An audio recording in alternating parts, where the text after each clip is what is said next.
I bet when you get tense, you start to react more quickly. Your voice hardens, volume goes up, explanations get longer, and emotions rise. This reaction is completely natural. Emotions set off a chain reaction of responses that can make us feel in control even when we're anything but.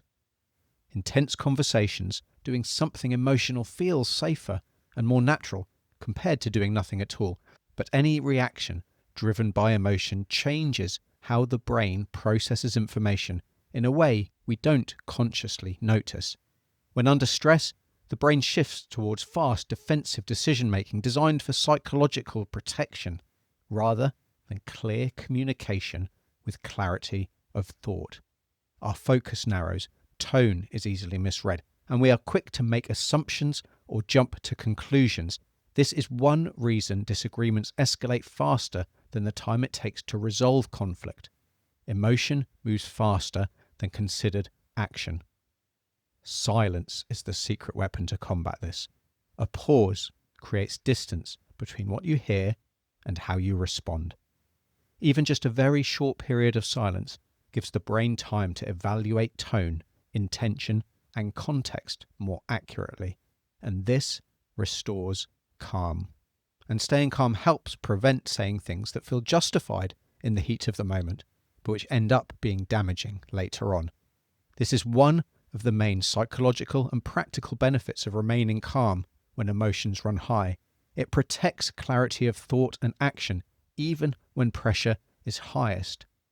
But calm can still feel uncomfortable, both to you internally and the person or people you're communicating with. It's not easy. In emotionally charged situations, or when conflict is anticipated, people often expect clear, visible reactions that confirm urgency, agreement, or even opposition. These emotional signals help interactions move quickly and make a response easier, even if this response is wrong. Staying calm removes these signals, and as a result, conversations slow down and become harder to predict. This pattern interruption and slowing pace can feel unsettling. But this discomfort does not mean staying calm harms an interaction. The result is simply that a conversation will become slower and more deliberate. And slower conversations frequently reveal misunderstandings and allow clarification before they grow into conflict or argument. For example, whether at work or in your personal life, because of your emotions, I bet you found yourself trying to win an argument rather than solving the shared problem you face. Let me know in the comments. Staying calm, however hard it is, shifts the attention towards information, clarification, and long-term resolution. Psychologists and philosophers have observed this pattern for centuries. Stoicism and other philosophical traditions argue that emotional restraint helps maintain clear thinking and protect against poor judgment. The goal of calm and silence is not to eliminate emotion, but to prevent emotion from triggering a response before understanding and clarity of thought is achieved. Remaining calm, however, can be easier said than done because tension activates the body's stress response.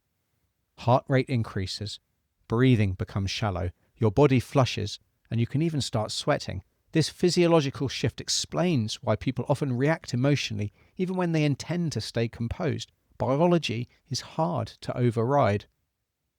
Because of this, silence shifts the psychological balance of a conversation.